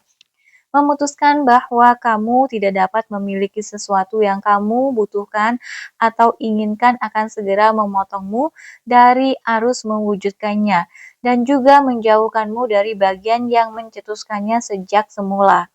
Begitu kamu berpikir, "Aku tidak bisa," semesta seperti, "Baiklah kalau begitu, tidak ada bantuan yang dibutuhkan di sini, sampai jumpa nanti." Bahkan, jika kamu tidak tahu dari mana asalnya, tetaplah terbuka terhadap kemungkinan dukungan yang tersaji dengan sendirinya, dan kamu mungkin akan terkejut dengan apa yang dapat kamu ciptakan dan berapa banyak bantuan yang bisa kamu peroleh. Putuskan kamu harus memilikinya. Percayalah bahwa ini tersedia untukmu. Lakukan semua yang kamu bisa untuk menemukan cara mewujudkannya, dan percaya bahwa bagaimana hal itu terjadi akan tersingkap nantinya. Ingatlah bahwa kamu, 1. Dahulukan prioritasmu. Ingatlah bahwa kamu nomor 1. Dahulukan prioritasmu. Jangan periksa email atau pesan suara atau Facebook sampai kamu menyelesaikan harimu dan menuntaskan sejumlah tugas yang ingin kamu lakukan. Jangan menjawab telepon atau SMS saat kamu sedang sibuk. Kebutuhan orang lain dapat menuntut banyak perhatian seumur hidup kita, dan jika kamu biarkan, itulah yang akan terjadi. Ketiga, aku capek. Keyakinan bahwa meluangkan waktu akan membuat seluruh hidupmu tidak hanya tak sehat, tetapi juga sombong. Dunia akan terus bergerak seandainya kamu berhenti bekerja tahu. Jika kamu tidak mengambil cuti, tubuhmu akhirnya akan menyerah dan membuatmu jatuh sakit. Begitulah cara kerja tubuh. Stres adalah penyebab utama kanker, serangan jantung, gagal hati, kecelakaan bodoh, suasana hati buruk, dan tiba-tiba sesak napas. Selain faktor penyakit, meluangkan waktu untuk melakukan hal-hal yang menginspirasimu juga harus menjadi prioritas karena apa gunanya menjalani hidup tanpanya? Apa asyiknya bangun di usia 85 dan menyadari bahwa kamu tidak sempat untuk bersenang-senang? Apa yang kamu lakukan yang jauh lebih penting sebagai gantinya? Ini bukan kemewahan yang diperuntukkan hanya bagi orang-orang yang lebih kaya, lebih cerdas, dan tidak terlalu lambat daripada dirimu. Ini adalah kemewahan yang tersedia bagi orang-orang yang meluangkan waktu untuk mencari tahu dan memilih merancang kehidupan yang lebih menyenangkan. Gunakan perangkat di bab ini untuk memperoleh waktu istirahat yang kamu butuhkan dan kesenangan yang kamu inginkan sehingga kamu dapat menikmati hidupmu yang berharga saat masih memilikinya. 4. Cintai dirimu sendiri. Kamu melakukan pekerjaan yang hebat. Bab 20. Rasa takut itu cuma buat orang-orang payah. Sebuah kutipan. Kita berjingkat-jingkat melewati kehidupan sambil berharap bisa mencapai kematian dengan aman. Sumber tak diketahui. Lanjut ke isinya. Ketika aku tinggal di New Mexico, seorang teman membawaku ke gua yang pernah didengarnya di pegunungan Jemez. Gua itu lebih seperti lubang besar di tanah sebenarnya, katanya, tetapi kudengar itu cukup keren. Penjelasannya tidak terlalu meyakinkan, terutama saat dia sampai ke bagian tentang bagaimana kami harus merangkak sepanjang waktu. Tetapi aku tidak benar-benar mendengarkannya. Aku tidak pernah tertarik pada gua. Entah seberapa besar pun ukurannya, aku hanya pergi untuk menikmati perjalanan darat dan mendaki pegunungan dan menuju kedai burger enak yang kutemukan kali terakhir aku berada di atas sana. Gua itu hanya bagian seperlunya dari perjalanan, seperti mampir untuk membeli bensin. Setelah perjalanan menakjubkan di bawah langit New Mexico yang tak berujung dan pendakian indah di jalan tanah merah melalui hutan pinus pinon, kami pun sampai di gua. Tempat itu seperti yang tadi temanku jelaskan, sebuah lubang kecil di dasar bukit kecil yang cukup besar untuk dijelajahi. Temanku melempar sepasang bantalan lutut dan senter kepadaku. Aku mengikutinya sambil merangkak, memegangi senter dengan gigi, dan pada saat kami sudah di dalam sekitar 10 menit, aku merasa seolah-olah pintu masuknya beserta kesempatanku untuk bisa melihat burger lagi lenyap. Jika ada yang datang dari dalam gua seperti katakanlah monster, atau jika ada banjir bandang atau gempa bumi atau ular, derik atau nyamuk, habislah kami. Terowongan batu putih terjal yang mengelilingi kami menyempit begitu rapat sampai-sampai ketika temanku akhirnya berhenti merayap dan bersandar ke dinding untuk duduk, dia harus melakukannya dengan kepala ditekuk sedemikian rupa sampai-sampai sepertinya dia akan mulai mengunyah lehernya sendiri. Sekali lagi, apa sih yang kulakukan di sana? Oke, sekarang kita bisa di bagian kerennya. Siap? Tanyanya. Matikan sentermu. Dia mematikan senternya setelah memberi isyarat agar aku melakukan hal yang sama. Begitu lampuku padam, aku mengalami kekelaman paling pekat dari kegelapan gulita yang paling hitam dalam yang pernah ada.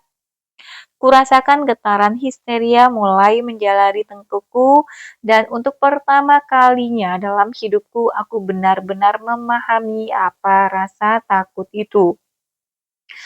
Karena rasa takut adalah satu-satunya hal yang bisa kulihat di lubang itu. Rasa takut bercokol di sana, di mana-mana sangat besar, menyita perhatian, menatapku lurus-lurus sambil bertanya, "Jadi, kamu akan membiarkanku menelanmu atau apa?" Aku menyadari bahwa tanpa perlu susah payah, aku bisa tereduksi menjadi wanita panik klaustrofobik yang mencakar-cakar, menggigit, mengeluarkan jeritan bernada tinggi, hingga itu akan membuatku dan temanku menatap dinding dan memain-mainkan bibir kami selama berminggu-minggu setelah mereka menyeret tubuh kami yang lemas dan berdarah-darah keluar dari gua. Atau tidak, aku punya pilihan. Merasa takut atau tidak, itulah pertanyaannya.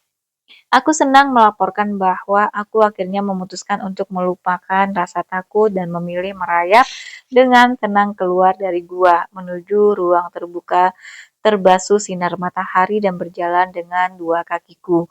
Bukan hanya berjumlah Bukan hanya sejumlah pasir yang mengkhawatirkan dalam telingaku dan rahang kaku yang parah karena menahan senter dengan gigi, aku juga mendapatkan pemahaman baru dan mendalam tentang aspek pilihan rasa takut. Ini sangat sederhana. Rasa takut akan selalu ada, siap melepaskan bencana, tetapi kita bisa memilih apakah kita akan membiarkannya atau menyalakan lampu, menenggelamkannya, dan merangkak melewatinya. Aku juga menyadari bahwa menenggelamkan rasa takut juga sebenarnya cukup mudah, hanya saja kita dikondisikan untuk mempercayai sebaliknya. Kita menjadikan rasa takut sebagai kebiasaan. Kita dipompa penuh rasa takut saat masih kecil. Seperti gula, kemudian saat tumbuh kita terus menerima berita buruk di televisi, kengerian di surat kabar, kekerasan dalam buku dan film, dan permainan video, dan semua sampah yang memenuhi kita dengan ketakutan tentang dunia. Kita diajarkan untuk bermain aman dan tidak mengambil risiko dan untuk memperingatkan semua orang di sekitar kita agar mengikuti. Dan ini menjadi bagian yang diterima dari pengkondisian sosial, sehingga kita bahkan tidak menyadari bahwa kita seperti itu. Misalnya, apa tanggapan langsungmu terhadap seseorang yang sangat kamu cintai dan sangat kamu pedulikan jika mereka mengatakan sambil tergagap-gagap saking gembiranya hal-hal berikut ini kepadamu? Aku mengambil pinjaman besar untuk membangun bisnis impianku. Aku akan berkeliling dunia selama setahun seorang diri. Aku berhenti dari pekerjaan purna waktuku yang aman untuk menjadi aktor. Aku bertemu orang yang paling luar biasa minggu lalu, dan aku benar-benar jatuh cinta. Dan kami akan menikah. Aku akan terjun payung. Seringnya, ketika melihat seseorang mengambil lompatan keyakinan yang besar, reaksi pertama kita adalah berteriak, "Awas!" Tidak hanya kita terbiasa untuk melumurkan ketakutan, kekhawatiran, serta keraguan terhadap satu sama lain, tetapi juga kita menepuk punggung sendiri karena kita percaya itu menunjukkan betapa kita peduli. Menurutku, justru itulah yang pantas ditakuti. Ada sesuatu yang disebut efek kepiting. Jika kamu memasukkan banyak kepiting ke mangkuk sambil saling merayapi, salah satu dari mereka mencoba memanjat keluar. Alih-alih mendorongnya, yang lain akan mencoba menariknya kembali ke dalam. Tak heran mereka disebut kepiting. Bayangkan betapa berbedanya dunia kita jika kita tidak terlalu seperti kepiting. Jika saja kita tidak hanya diajari untuk benar-benar mempercayai keajaiban. Ya, aku menyadari betapa norak kedengarannya, tetapi juga mendapat penghargaan dan dukungan, alih-alih peringatan dan teriakan, karena mengambil lompatan besar ke hal yang tidak diketahui. Kita bersikap manis di bibir tentang gagasan bahwa tak ada yang tak mungkin di dunia ini dan kita semua tumbuh besar dengan poster anak kucing dan anjing laut di dinding yang bertuliskan kejar impianmu, tetapi seandainya kamu benar-benar melakukan sesuatu yang radikal, semua lampu merah langsung berkedip dan sirene menyala. Paham kan maksudku? Rasa takut hidup di masa depan. Rasa takut itu nyata, tetapi ketakutan sendiri dibuat-buat karena itu bahkan belum terjadi. Kematian, bokek, patah hati, merupakan satu kalimat saat berpidato, diteriaki karena terlambat, ditolak, dan lain-lain. Seringkali kita tidak memiliki jaminan bahwa apa yang kita takutkan bahkan akan terjadi. Dan jika memang demikian, itu baru mengerikan. Misalnya saja kematian. Siapa yang tahu saat meninggalkan jasad kita, kita melumer menjadi cinta murni cahaya. Hal-hal berkilauan, unicorn, kelinci di pusaran keabadian yang orgasmik, kita bisa meyakini itu seperti kita meyakini hal lain di masa depan. Jadi, untuk apa menciptakan semua drama tadi? Berikutnya halaman 208, bab 21, jutaan cermin. Tidak seorang pun dapat membuatmu merasa rendah diri tanpa persetujuanmu. Eleanor Roosevelt, aktivis feminis, pahlawan super, ibu negara Amerika Serikat dengan masa pengabdian paling lama. Lanjut ke isi bukunya. Salah satu hal yang paling mencengangkan tentang orang lain adalah bahwa mereka memberi kita informasi berharga yang seringnya terlalu intim tentang jati diri mereka, segera setelah kita bertemu dengan mereka. Jika menaruh perhatian, kita dapat menangkap petunjuk utama yang mereka kirim melalui bahasa tubuh, penampilan, gaya hidup, tindakan, minat, ucapan, bagaimana mereka memperlakukan anjing, pelayan, diri mereka sendiri, dan lain sebagainya. Beberapa orang membiarkan segalanya terpapar untuk langsung dilihat semua orang. Yang lain membiarkannya meresap dalam percikan-percikan kecil. Aku suka ski air. Aku mengagumi betapa percaya dirinya dirimu tentang masalah berat badanmu. Aku baru saja keluar dari penjara, dan sebagainya. Kecuali sosiopat atau pembohong patologis yang lihai, mayoritas umat manusia memberi kita banyak informasi untuk dikunyah tepat ketika dikeluarkan. Semua informasi ini kemudian masuk melalui filter siapa diri kita dan tergantung pada persepsi penilaian, masalah emosional, serta jumlah tahun yang dihabiskan dalam terapi. Kita memutuskan apakah kita ingin mengenal orang itu dengan lebih baik atau tidak. Kita semua tertarik, begitu juga muak dengan berbagai hal tentang orang lain, dan hal-hal yang paling menonjol bagi kita adalah hal-hal yang mengingatkan akan sebagian besar dari diri kita sendiri. Ini karena orang lain mirip seperti cermin bagi kita.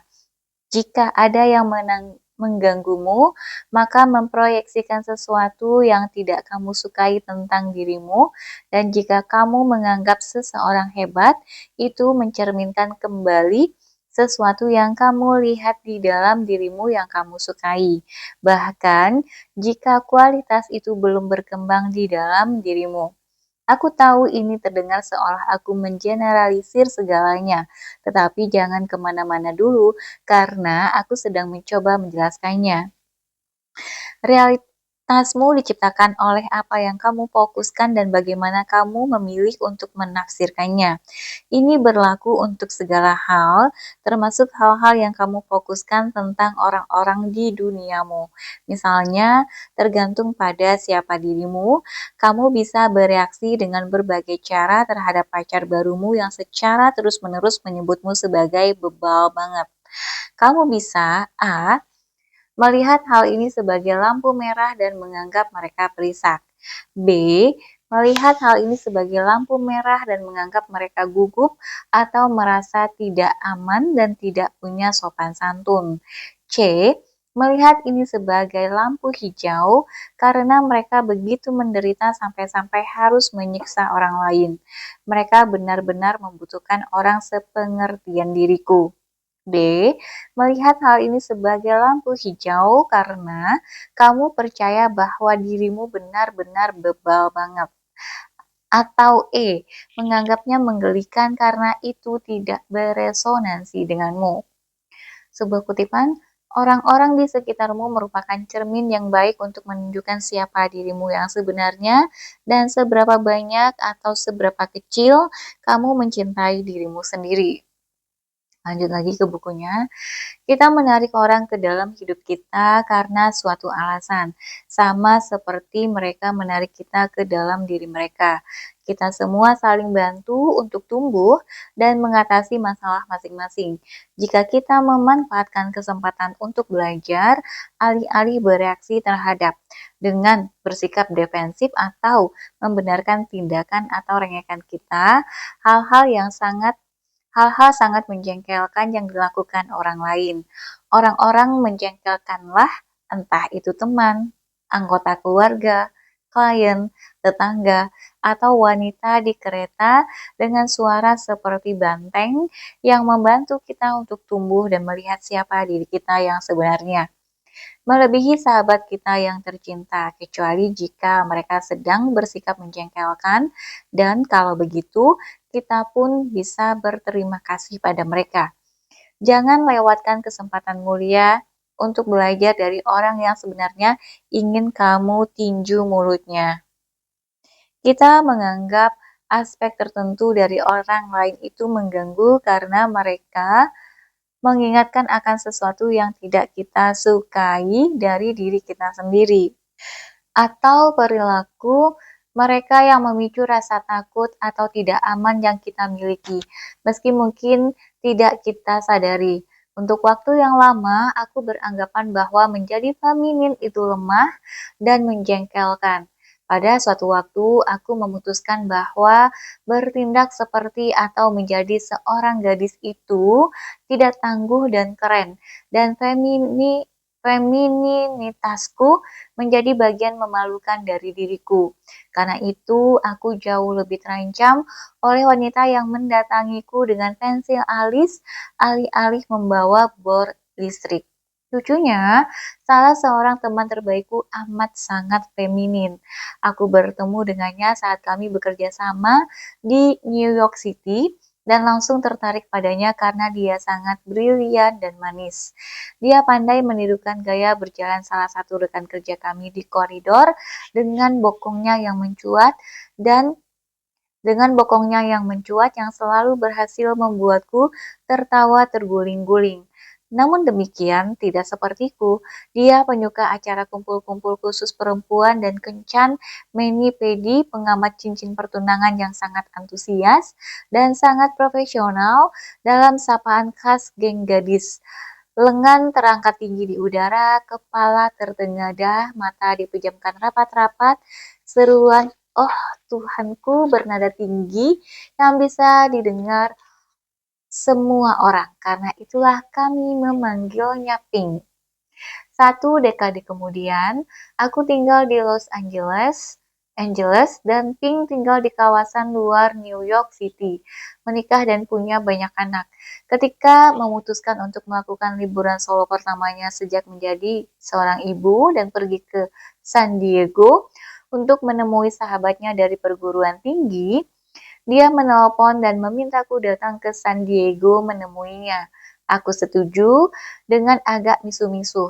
Bukan 2 jam perjalanannya yang menggangguku, melainkan sahabat Pink di perguruan tinggi itu, sosok yang belum pernah kutemui, tetapi aku yakin dia lebih Pink lagi dari Pink.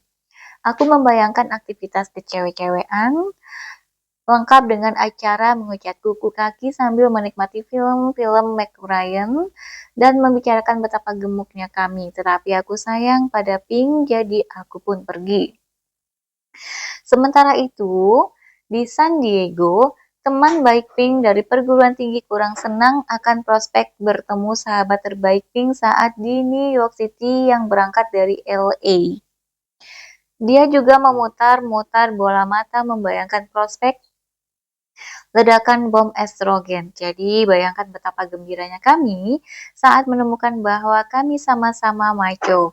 Begitu menyadari bahwa medan permainannya tidak terlalu pink seperti yang kami takutkan, bagaimanapun kami mendapatkan kejutan terbesar dari semuanya. Sosok gadis yang terdalam dan terbengkalai di dalam diri kami merasa aman untuk keluar dari persembunyian. Kami bertiga kehilangan suara kami akhir pekan itu, terkekeh dan berteriak, "Ya Tuhanku!" untuk didengar semua orang. Aku bahkan tidak akan terkejut jika satu dua kuku jariku dicat. Tidak ingat, terlalu mabuk minum spritzers anggur. Aku masih tidak antusias ketika diundang ke acara bridal shower, dan aku bermaksud mengatakan bahwa kamu harus mengatasi dan menyukai segala hal di dunia ini yang mengganggumu. Maksudku adalah jika kamu secara aktif tidak menyukai sesuatu, itu karena hal itu beresonansi denganmu pada tingkat tertentu, hal itu memiliki arti bagimu. Ketika kamu mendapati dirimu berurusan dengan seseorang yang menjengkelkanmu dan kamu mendapati dirimu menjadi penggosip, penuding, main hakim sendiri, pengeluh, bangkit, dan menghadapi situasi dapat mendatangkan lebih banyak manfaat daripada sekadar membuat hidupmu lebih menyenangkan dalam jangka panjang. Tindakan tersebut bisa membantumu sembuh dan tumbuh dan berhenti merasa menjadi korban. Tindakan itu memaksamu untuk berurusan dengan aspek paling buruk dari dirimu sendiri. Bagian-bagian yang paling tidak kamu banggakan. Tak seorang pun mau mengakui bahwa kita tidak jujur, sombong, minder, tidak etis, jahat, tukang atur, bodoh, malas, dan sebagainya. Tetapi itulah yang membuatmu tertarik pada orang yang kamu perhatikan memiliki sifat-sifat tadi dan mereka kepadamu sejak awal, dan mengakuinya merupakan langkah pertama untuk melepaskannya. Wih, jika seseorang bersikap menyebalkan lewat cara yang tidak ada hubungannya dengan kita, tidak usah menyadarinya atau menghentikannya. Misalnya, katakanlah ada seseorang dalam hidupmu yang kamu anggap sangat sok tahu. Setiap kali kamu buka mulut untuk membicarakan sesuatu yang kamu kerjakan, dia bilang dia sudah pernah melakukannya. Apapun yang kamu ketahui, dia sudah lebih dulu mengetahuinya dan tahu lebih banyak lagi. Dan dia harus memastikan bahwa kamu beserta semua orang lain dalam radius 10 mil mengetahui berapa banyak lagi yang dia ketahui tentang hal itu. Sementara kamu menghibur diri dengan membayangkan menjedukkan kepalanya ke dinding setiap kali berada di dekatnya. Orang lain mungkin bergantung pada setiap ucapannya, menikmati percakapannya yang mengagumkan dan brilian. Alasan orang itu membuatmu uring-uringan adalah karena kemungkinan besar kamu juga orang yang sok tahu segala, atau kamu khawatir bahwa kamu menjadi orang seperti itu, atau kamu minder bahwa orang-orang berpikir kamu tidak tahu apa-apa. Realitas kita adalah cermin dari pemikiran kita, termasuk orang-orang di dalamnya. Hal yang sama berlaku dengan apa yang orang lemparkan ke arah kita. Apakah kamu tersinggung jika seseorang terus mengolok-olok betapa pendeknya dirimu padahal tinggimu lebih dari 180 cm? Kemungkinan besar kamu bahkan tidak mendengarkannya, atau jika begitu, kamu pasti menganggap mereka aneh. Tetapi jika mereka mengejekmu karena bersikap sok mengatur dan jauh di lubuk hatimu kamu khawatir itu benar, ejekan tersebut pasti akan menarik perhatianmu.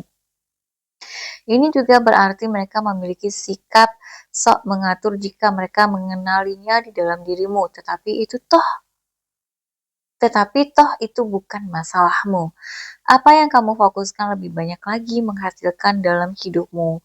Jika secara sadar atau tidak kamu berfokus pada keyakinan tertentu tentang jati dirimu, atau siapa yang kamu inginkan atau siapa yang tidak kamu inginkan, kamu akan menarik orang-orang yang mencerminkan sifat-sifat itu kembali kepadamu.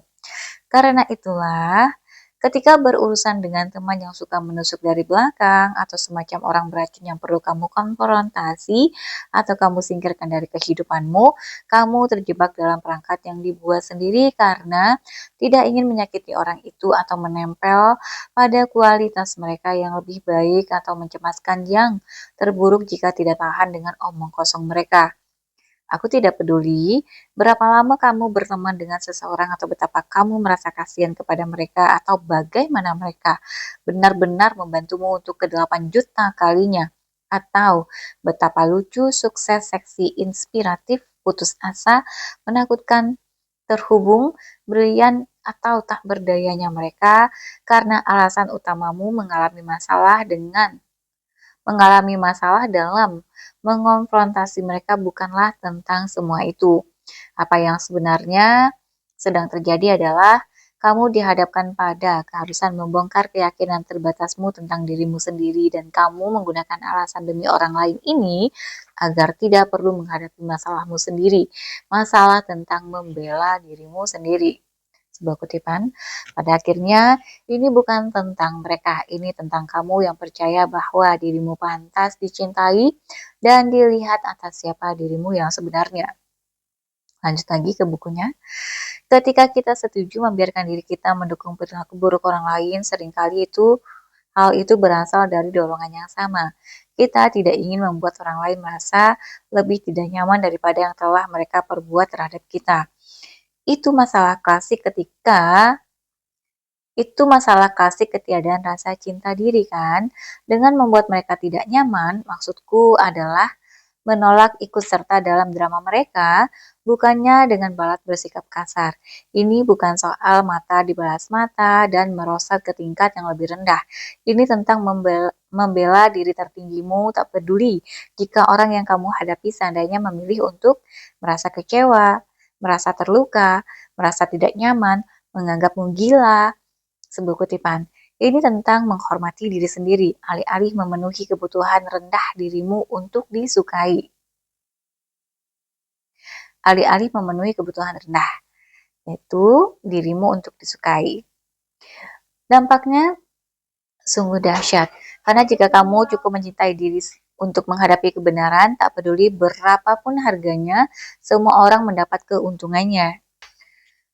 Kamu mulai menarik berbagai hal, orang, dan kesempatan yang sesuai dengan diri sejatimu, yang jauh lebih menyenangkan daripada bergaul dengan sekelompok penghisap energi yang menjengkelkan. Dengan menolak ikut serta dalam drama orang lain, yaitu menolak mencabik-cabik orang sampai hancur, mengeluhkan tentang betapa tidak adilnya dunia ini dan sebagainya, kamu tidak hanya menaikkan frekuensimu sendiri, tetapi menawarkan kesempatan kepada sang ratu drama untuk naik juga. Alih-alih membiarkan semua orang terus melakukan permainan yang rendah dan menyedihkan. Sebuah kutipan. Jangan pernah meminta maaf atas siapa dirimu. Itu mengecewakan seluruh dunia. Lanjut lagi ke bukunya. Kita mengenal seseorang yang tidak memedulikan apa kata orang, tidak sedikit pun. Kita memandang orang seperti ini dengan sikap hormat sambil terbelalak dan tidak akan pernah bermimpi menjadi cukup bodoh untuk memperkenalkannya dengan salah satu LB kita dan mencoba mempersalahkan mereka. Mengapa? Karena kita menghormati mereka dan biasanya agak takut terhadap mereka dalam cara yang sehat. Dan mengapa kita menghormati mereka? Karena mereka menghormati diri mereka sendiri. Jadi, bagaimana caramu menyingkirkan proyeksi dan penilaianmu yang menyedihkan dan menganugerahi dunia dengan dirimu yang paling tinggi dan paling apologetik? 1. Akui keburukanmu. Mulailah memperhatikan hal-hal tentang orang lain yang mengganggumu dan alih-alih mengeluhkan atau menghakimi atau bersikap defensif terhadap mereka, gunakan hal-hal itu sebagai cermin, terutama jika kamu menyadari dirimu sungguh-sungguh merasa gusar. Bersikaplah realistis terhadap diri sendiri. Apakah kamu memiliki kualitas diri semacam itu, atau adakah aspek tertentu dalam hal itu yang benci kamu akui? Ternyata sama sepertimu, atau apakah itu mengingatkanmu akan sesuatu yang secara aktif sudah coba kamu tekankan?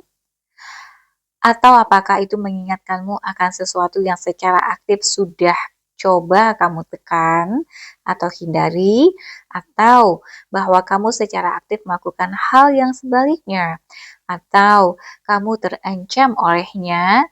Alih-alih marah, terpikatlah pada faktor pengganggu yang mengelilingimu dan mulailah belajar dari hal itu. 2. Pertanyakan keburukanmu. Begitu menemukan ada bagian dirimu yang terproyeksikan oleh orang yang saat ini menjengkelkanmu, kamu bisa mulai melepaskannya. Mulailah dengan mengajukan beberapa pertanyaan sederhana dan jinakkan cerita-cerita membatasi, dan keliru yang telah lama kamu seret kemana-mana.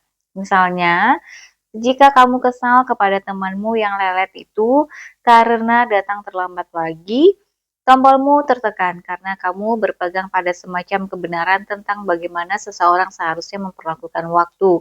Balikkan perasaanmu dan tanyakan pada diri sendiri hal-hal seperti dalam cara apa aku selalu terlambat dan tidak pengertian atau tidak dapat diandalkan, atau mungkin dalam cara apa aku menjadi terlalu kaku atau begitu suka mengatur. Begitu mendapatkan jawabannya, tanyakan kepada diri sendiri. Harus menjadi siapa diriku agar situasi ini tidak menggangguku? Dengan menggunakan skenario di atas, katakanlah kamu menyadari bahwa kamu jauh lebih kaku daripada yang bersedia kamu akui. Ini informasi yang sangat berharga karena sekarang kamu tahu bahwa agar lebih bahagia kamu perlu mengendurkan tulangmu, Wilma. Berhentilah memaksa agar orang melakukan hal-hal persis seperti caramu melakukannya, terutama orang-orang dalam hidupmu yang telah terbukti pasti tidak akan melakukannya. Perhatikan di mana kamu bersikap sangat menuntut hanya karena ini menjadi kebiasaanmu dan bukan karena itu benar-benar perlu. Dan terus-menerus tanyakan pada diri sendiri, dapatkah aku membiarkannya? Dengan menyadari apa yang kita lakukan, kita dapat menyelidiki mengapa kita melakukannya, kemudian memilih untuk mempertahankan atau membiarkannya, alih-alih secara membabi buta bereaksi melalui kebiasaan. Apa yang apa yang kudapatkan dengan menjadi seperti ini? Seperti yang sudah kita diskusikan pada bab 17, segalanya begitu mudah, begitu kamu tahu caranya tidak sulit, kita tidak melakukan apa-apa kecuali kita mendapatkan sesuatu dari hal itu, sekalipun jika kita mendapat manfaat palsu. Dengan menggunakan skenario ini, beberapa manfaat positif dari bersikap kaku adalah kamu selalu tepat waktu, berhasil menyelesaikan pekerjaan, dan lain-lain. Tetapi ada juga beberapa keuntungan negatifnya. Kamu mengintimidasi orang agar mengikuti caramu. Kamu harus menjadi benar setiap kali seseorang mengacau. Itulah yang akan terjadi jika kamu benar-benar mengasah kekakuanmu dengan baik. Kamu harus memegang kendali dan sebagainya. Begitu kamu menghancurkan penghargaan palsu yang kamu dapat dari berpegang teguh pada perilaku ini, kamu dapat melihat hal itu seperti apa adanya. Sesuatu yang tidak selalu selaras dengan diri dan cita-citamu dan melepaskannya ketika itu tidak berguna. Bagaimana perasaanku jika aku tidak seperti ini? Salah satu cara terbaik untuk melepaskan perilaku buruk adalah dengan bertanya pada diri sendiri sebagaimana perasaanmu jika hal ini tidak berlaku benar lagi untukmu. Bagaimana perasaanku jika aku tidak lagi meributkan agar orang melakukan semuanya dengan tepat seperti caraku melakukannya setiap saat dalam setiap situasi? Ajukan pertanyaan dan bayangkan dirimu sebagai orang yang telah melepaskannya. Apa yang dirasakan tubuhmu? Hendak kamu gunakan untuk apa ruang otak yang dulu dipenuhi pikiran beracun tentang orang-orang bodoh dan tidak masuk akal di sekitarmu, yang tidak mengikuti instruksimu? Rasakan ke dalam realitasmu apa yang harus dilakukan untuk melepaskannya. Bernapaslah ke dalamnya, visualisasikan jatuh cintalah dengan tidak memilikinya lagi. Kemudian tendanglah perasaan itu jauh-jauh. 3. Jangan menjadi orang yang membiarkan. Dalam kasus-kasus lebih rumit, ketika kamu tidak yakin apa yang harus dilakukan, tetapi benar-benar ingin membantu seseorang, kenali perbedaan antara membantu dan membiarkan. Saat mengulurkan tangan untuk membantu, apakah kamu merasa mereka malah menyeretmu ke bawah, atau kamu mengangkat mereka ke potensinya? Apakah mereka bersyukur atau merasa berhak mendapat perlakuan istimewa? Apakah mereka menggunakan bantuanmu untuk secara aktif memindahkan diri ke arah yang positif, atau apakah mereka selalu membutuhkan lebih banyak lagi untuk sekali ini saja, untuk ke-50 kalinya? Perhatikan dan percayalah pada perasaanmu. Jika kamu benar-benar membantu mereka dan mereka menanggapi dengan sangat baik, itu akan meningkatkan frekuensi setiap orang dan kamu akan merasa baik. Jika kamu membiarkan mereka, kamu akan merasa berat, tertekan, dan akhirnya kesal. Meskipun tidak menyenangkan harus menendang seseorang saat mereka berada di titik terendah. Jika kamu terus-menerus menyelamatkannya, mereka tidak akan pernah bangun dan menyelamatkan diri. Toh, untuk apa melakukannya sendiri? Mereka punya dirimu yang mendanai pesta belas kasihan mereka. Cinta yang keras tetap saja disebut cinta. 4.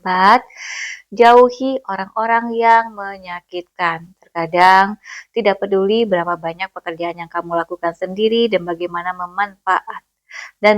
memaafkannya dirimu dan betapa terampilnya kamu melepaskannya, tidak ada jalan lain. Beberapa orang terlalu berkomitmen terhadap disfungsionalitas mereka sendiri. Berada di dekat mereka terlalu menyakitkan. Kamu lebih suka menutupi diri dengan kutu 1000 unta alih-alih pergi menikmati secangkir kopi bersama mereka. Semua ini adalah tentang belajar, mencintai, dan tumbuh ke dalam versi tertinggi dirimu sendiri, bukannya mencari tahu berapa banyak siksaan yang sanggup kamu tanggung.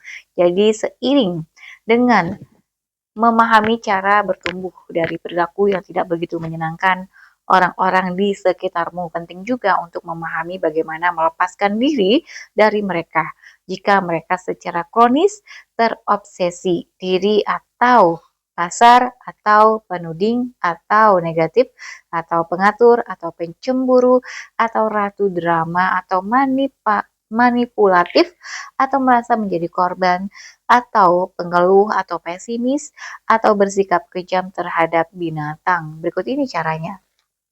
Pertama, sumpal kepalamu. Seperti yang telah dibahas, seringkali orang yang perlu kita singkirkan dari hidup kita adalah orang-orang yang kita cintai atau setidaknya sangat kita sukai karena kualitas-kualitas yang patut. Namun rasa bersalah bisa benar-benar menghalangi saat kita mencoba melakukan hal yang benar. Jadi teguhkan dirimu, pandang hal itu sebagai tindakan baik terhadap diri sendiri dan bukan bersikap kejam terhadap mereka.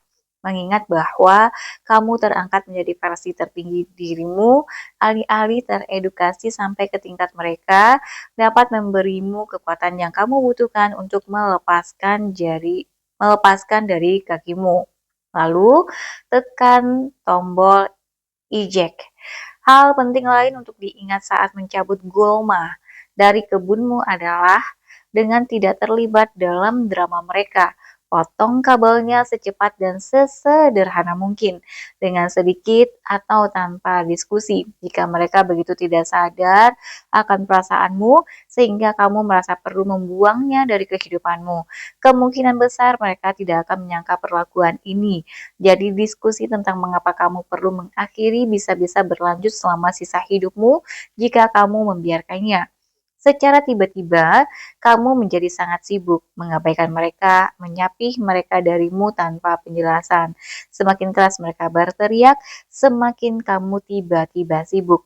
Jika percakapan tidak bisa dihindari, ingatlah, kamu sudah memutuskan ingin keluar. Jadi jangan sampai kamu terpengaruh untuk mempertimbangkan keputusanmu atau masalah mereka bersama mereka.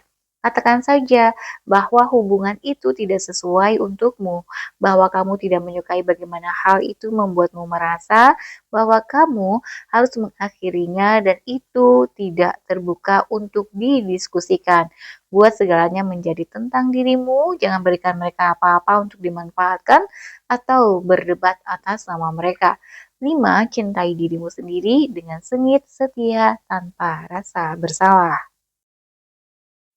Selanjutnya 22, kehidupan yang manis.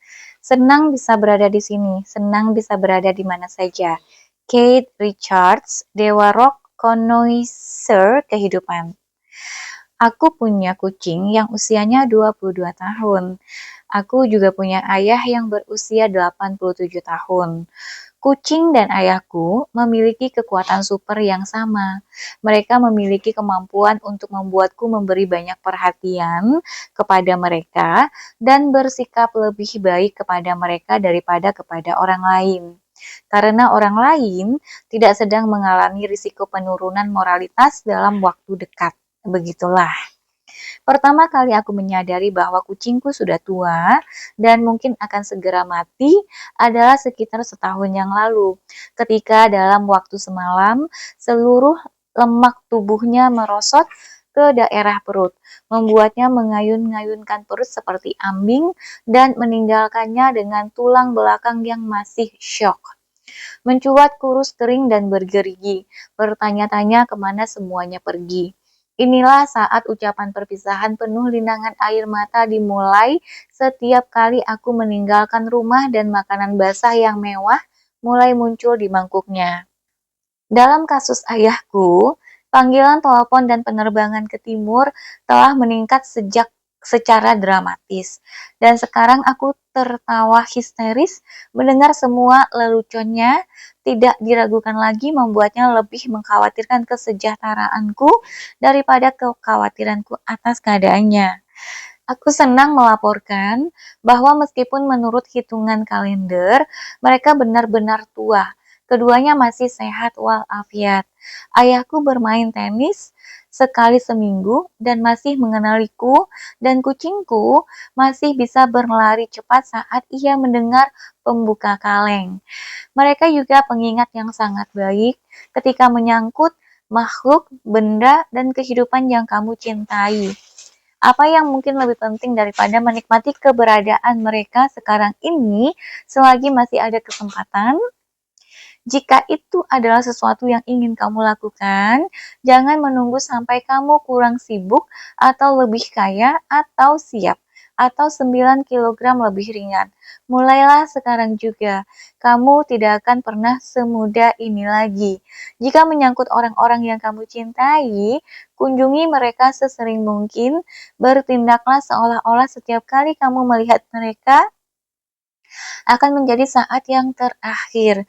Jika mereka kadang-kadang mengganggumu, tetaplah mencintai mereka. Jika kalian mengalami perbedaan pendapat, lupakan.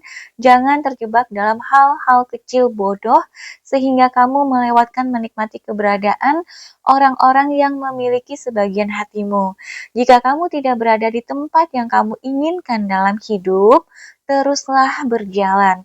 Perlakukan dirimu seolah-olah kamu adalah teman terdekat yang kamu miliki. Rayakan makhluk luar biasa yang merupakan dirimu itu. Jangan biarkan orang lain mengacaukanmu dan impianmu, apalagi dirimu sendiri. Hidupmu sekarang sedang terjadi. Jangan melalaikannya dan malah kehilangan. Cintai dirimu sendiri saat masih ada kesempatan.